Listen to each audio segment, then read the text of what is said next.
গণিত পাঠশালায় তোমাদের সকলকে স্বাগত। আজকে দশম শ্রেণী গণিত প্রকাশ যে বইটা আছে সেখানে কষে দেখি 3.1 এর পাতা 52-তে যে অঙ্কগুলো আছে সেগুলো আমরা সলিউশনের চেষ্টা করছি। দেখো আমার সাথে তোমরা চেষ্টা করো, দেখবে খুব সহজ। আগের ক্লাসে বৃত্ত সম্বন্ধে সমস্ত ধারণা দেওয়া আছে, এখানে তোমরা দেখেই বলতে পারবে। তাহলে এখানে প্রথমে কোশ্চেনটা দেওয়া আছে পাশের ও কেন্দ্রীয় বৃত্তের, মানে এই বৃত্তের এবং কোন কোন ব্যাসার্ধ পি এ কিউ বৃত্তাংশে অবস্থিত। পি এ কিউ মানে এই অংশটার উপরে কি কি ব্যাসার্ধগুলো অবস্থিত। তাহলে সলিউশনটাই তাহলে কি লিখবো, পি এ কিউ বৃত্তাংশে অবস্থিত ব্যাসার্ধগুলি হলো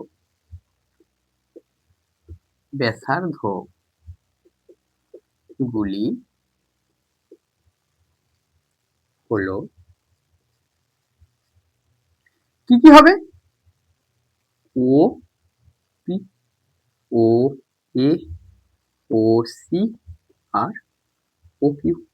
তাহলে এই ব্যাসার্ধগুলো আমরা পেলাম। এবার দুইয়ের দাগে দেখো শূন্যস্থান মানে ফাঁকাগুলো নেই, একটা ফাঁকাগুলো নেই, সঠিক উত্তরটা তোমাদের লিখতে হবে। একটি বৃত্তে ড্যাশ বিন্দু আছে, একটা বৃত্তের উপরে অসংখ্য বিন্দু আছে। সরল রেখা মানে অসংখ্য বিন্দু দ্বারা গঠিত, বক্ররেখা মানে অসংখ্য বিন্দু দ্বারা গঠিত। তাহলে বৃত্তটা একটা বক্ররেখা দ্বারা যেহেতু গঠিত, তাহলে বৃত্তে কি আছে, অসংখ্য বিন্দু আছে। বৃত্তের বৃহত্তম জ্যা, ছোটবেলা থেকে পড়ে আসছো, বৃত্তের বৃহত্তম জ্যাকে কি বলে, ব্যাস বলে।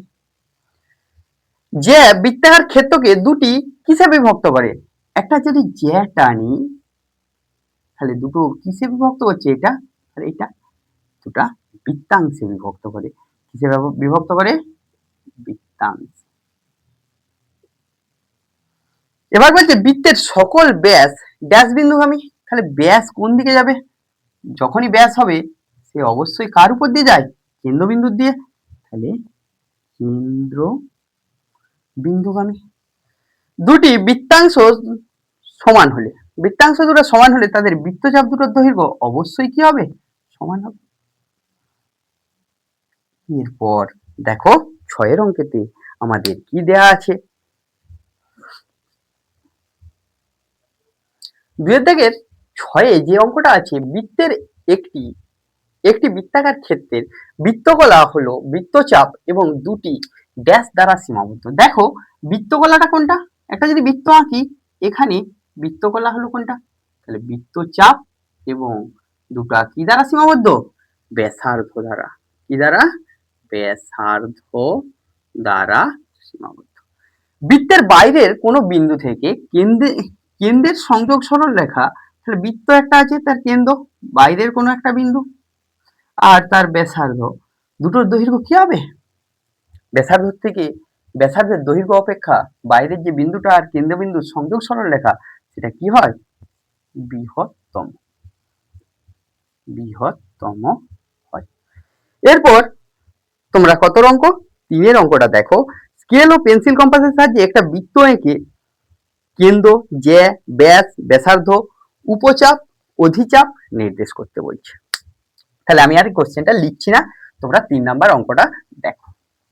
3 নাম্বার অঙ্কেতে যেটা দেয়া আছে সেটা তোমরা ভালো করে পড়ো, কি কি বলেছে। আগে তোমাদের কি আঁকতে হবে, একটা বৃত্ত আঁকতে হবে। আগে তোমাদের কি একটা আঁকতে হবে, বৃত্ত আঁকতে হবে। 3 নাম্বার প্রশ্নের সলিউশন এরকম কোশ্চেন আসে না, একটা কি আঁকলাম, বৃত্ত আঁকলাম। তোমার পেন্সিল কম্পাসের স্কেল ও পেন্সিল কম্পাসের সাহায্যে এঁকো একটা বৃত্ত এঁকে তার কেন্দ্র, তাহলে মাঝে যে বিন্দুটা পেন্সিল কম্পাসের কাঁটাটা যেখানটা বসাবো সেটা কি হবে, কিন্তু আমি নাম দিলাম ও। তাহলে বৃত্তটার কেন্দ্র কি, ও হলো বৃত্তের কেন্দ্র। এরপর আসছে কি, কেন্দ্রর পর জ্যা আঁকতে বলেছে। এটা জ্যা কেন, বৃত্তের উপর যে কোনো দুটো বিন্দুর সংযোগ সরল রেখা, সাপোজ নাম দিচ্ছি এ বি, এ বি হলো যে। তারপর কি বলেছে? ব্যাস। তাহলে কেন্দ্রবিন্দু আমি সংযোগ সরল লেখা সিডি সিডি হলো ব্যাস। তারপর কি বলেছে? ব্যাসার্ধ। তাহলে ওডি বা ওসি যে কোনো একটা দিতে পারি।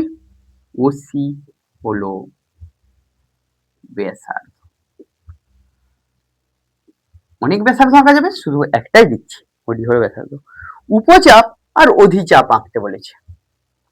তাহলে আমাদের দেখো এ বি, এখানে যদি একটা পি দিই, A P B, A P B অধিচাপ বড়টা, অধিচাপ। আর এ বি মানে এই জায়গাটা, এই জায়গাটা হবে কি হবে? উপচাপ, উপচাপ। আর কি বলেছে? আর কিছু বলেনি, এইগুলি তোমাদের বলেছে। এবার দেখো 4-এর কোশ্চেন গুলো কি দেওয়া আছে, সত্য মিথ্যা লিখতে বলেছে। দেখো কিভাবে লিখবো। দেখো 4-এর দাগে লিখতে বলেছে সত্য না মিথ্যা লিখি। প্রথমে দিয়েছে বৃত্ত একটা সামতলিক চিত্র। তাহলে বৃত্ত একটা সমতলের উপরে যদি আঁকা হচ্ছে মানে কি সেটা হবে সমতলিক চিত্র অবশ্যই। তাহলে এটা কি হয়ে যাবে? সত্য। এবার বৃত্তাংশ একটা সমতলিক চিত্র, বৃত্তের অংশ বৃত্তাংশ সমতলিক চিত্র হবে। এটা যা বিভক্ত করছে তাহলে কি হবে? যাও সত্য হবে। এই অংশটাও সমতলিক, এই অংশটাও সমতলিক। বৃত্তকলা একটা সমতলিক ক্ষেত্র, অবশ্যই। বৃত্তকলা যদি আঁকি, এই অংশটা পুরোটা, এটা কি হবে? সমতলিক ক্ষেত্র। তাহলে সত্য হলো। যে একটি রেখাংশ, এটা কি? যে, তাহলে একটা রেখাংশ, ইহাও সত্য। তারপর বলেছে চাপ একটি রেখাংশ। তাহলে বৃত্তচাপ কি রেখাংশ না বক্ররেখার অংশ? বক্ররেখার অংশ। তাহলে এটা কি হয়ে যাবে? মিথ্যা। এবার বলছে একটা বৃত্তে সসীম সংখ্যক একই দৈর্ঘ্যের জ্যা আছে। না, সসীম নয়, অসীম সংখ্যক আছে। আমরা জানি না এর সমান এখানে যদি আঁকতে পারি, আবার এদিকে আঁকতে পারবো, এদিকে আঁকতে পারবো, এইখান থেকে আঁকতে পারবো এভাবে। তাহলে এখানে কি হবে? মিথ্যা। এটা কি হবে? মিথ্যা। তারপর বলছে একটা নির্দিষ্ট বিন্দুকে কেন্দ্র করে একটি বৃত্ত আঁকা সম্ভব। তার নয়, একটা নির্দিষ্ট বৃত্তকে বিন্দুকে কেন্দ্র করে আমরা কত বৃত্ত আঁকতে পারি? অসংখ্য বৃত্ত আঁকতে পারি, এক কেন্দ্রীয় বৃত্ত যেগুলো। তাহলে এটাও কি হয়ে যাবে? মিথ্যা।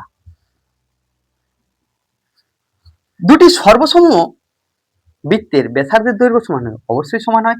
সর্বসম তখনই বলবো দুটো বৃত্তের ব্যাসার্ধ যদি সমান হয়।